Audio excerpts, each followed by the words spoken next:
ndị Igbo na-ege anyị ntị, ndị na-ele anyị ka ekono mere ehihie ọma no anyị ji obi ụtọ na-anabata unu na igwe nkiri anyị afọ Igbo Amaka telivishọn. Afọ m bụ Okwuchi Jite. Ụbọchị taa anyị na-echeta mmemme ekpe nke ndị obodo Amawom oboro dị na ọchịchị ime obodo Ikwuano na-abịa.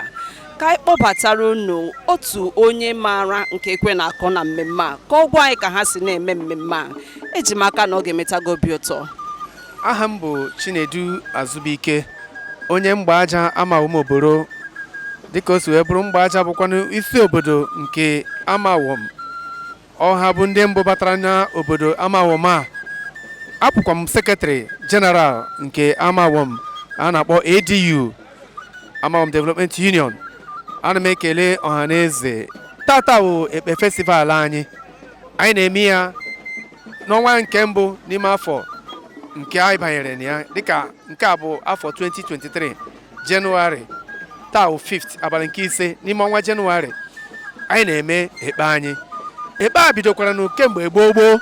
O bidoro kemgbe ndị nna nna anyị ha tupu a na-alụ Biafran War.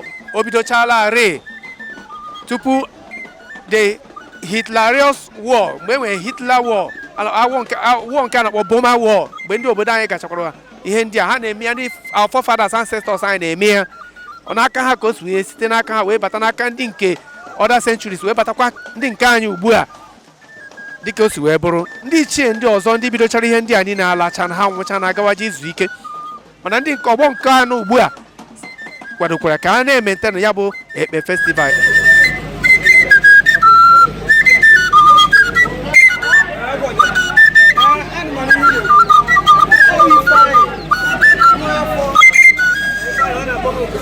Nọ na ihe ọ gwara anyị gbasara ekpe dịka nghọta nke ya na echiche nke ya si dị, mana anyị ga na-aga n'iru na-akpọbata ndị ọzọ ka ha tụpe ire anyị azụ dịka ha si hụtakwa mmemme a n'ụdị nke ha.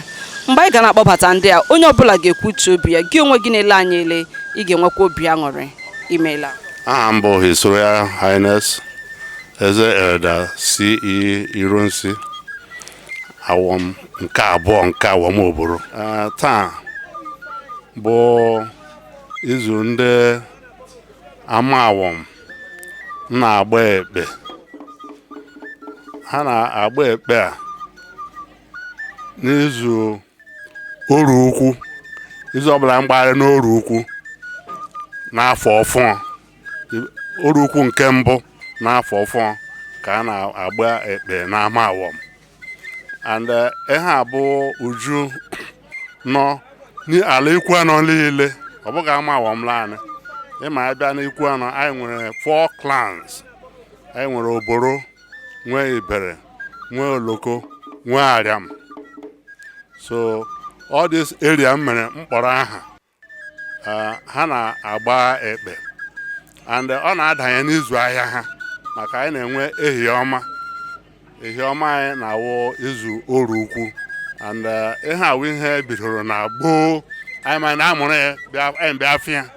So aga m ugbu a sị ama m na o bidoro. Anyị nwa bịara bịa afịa, ewerekwa anyị were akpọ ndị anyị njekwuru ya na-emeji ha na-aga dịka custodian of the custom of the people. Ọ bụ mkpa anyị jiri fịa bụ mkpa anyị jiri eso ha ya na-agakwa n'ihu. So ọ bụ ihe a na-aga ime taa. A nakwara ha eme njikere. O nwere ndị ọba ọrụ ha ime ihe gbasara ekpe. The President General ọ fọlụ n'ubu ya ime organize ndị na-agba ekpe. So ihe ha na-eme bụ ha mechaa ihe ha na-eme dịka onye eze, ha ga-abịa kpọtụrụ m gwa m na ha agaala na ha alọtala. Ịma a na-egbu ewu na ekpe ọbụla a na-agba, ma egbughị ewu gị ma na ọwụ jọs egwuregwu ka e mere. Ihe mbụ ihe ekeme ihe bụ na a na-egbu ewu, and ọ bụ the climax of the ceremony. Egbuola gị ewu gị ma ala ekpe ka ọ laala.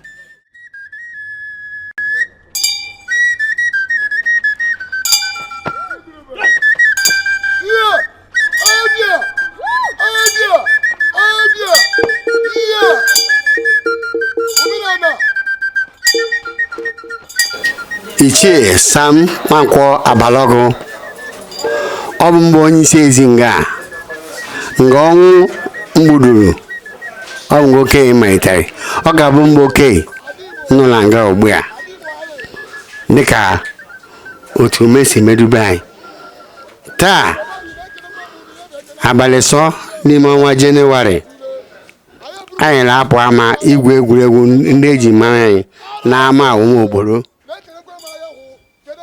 Ama awụm obodo nwere ọnụma toolu nke mbakumanụ mgbe otu n'ime ya.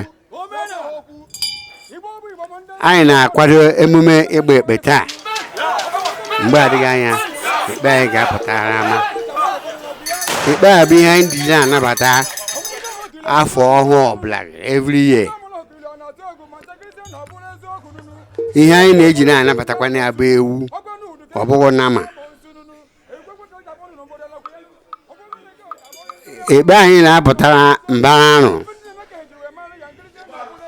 bụ ewu a anyị niile witness ya ogbugbu ewu ahụ n'ihi ọha na eze. Anyị na-ewere emume a ma nke o siri ike n'ihi na enyeghị chi ọzọ anyị na-efere ma ọ bụghị Chineke nọ n'elu na emume a anyị na-eme. Emume a na-akpọta ụmụ anyị ndị nọ n'ụzọ ije na ndị nọ n'ovasi na-abịa obodo anyị.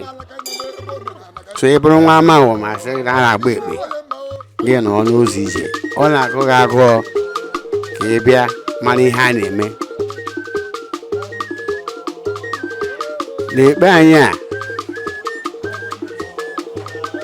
anyị na-aga n'ọnụma site na ahịa anyị mba anụ ka ekpe gbupụrụ ewu ya mapụ isi.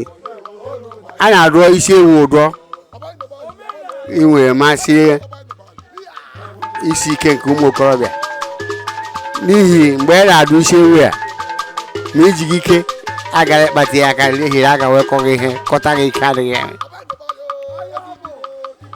So ka edotakwara na ya ọ dịghị ego eji agba ọ bụ ịma mgbasi ike onye ọbụla mgbe okorobịa si n'aka ruo n'aka.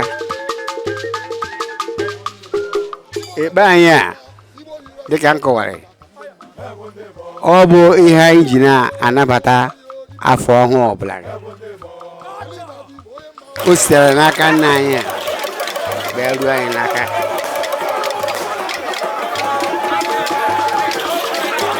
Anyị na-agba ụbọchị ahịa Oru Ukwu.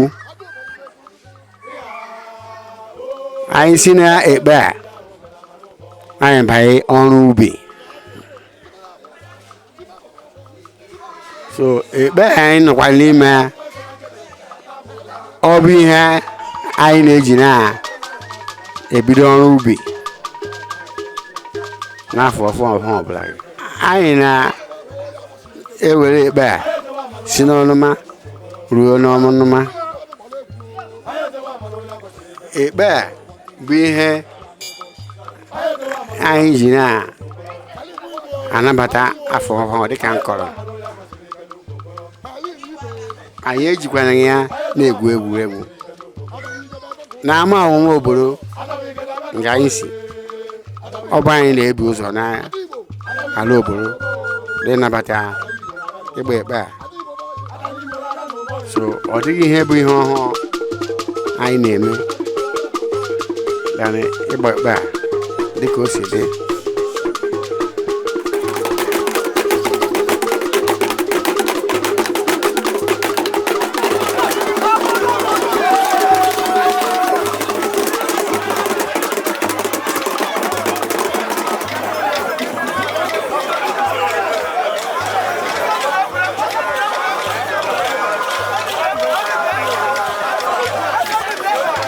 Dịka ị ga-ekwenyere m ị ga-ahụ na ekpe a gara nke ọma. Ndị mmadụ na-agagharị na-aṅụrị na-egosi otu obi dị ha ụtọ n'ihi na mmemme ekpe ha gara nke ọma. Egburu ewu ahụ, onye gburu ya gburu ya naanị n'otu mgbu mma ya egbupụ ya isi. Ọ bụ ihe inye Chineke ekele.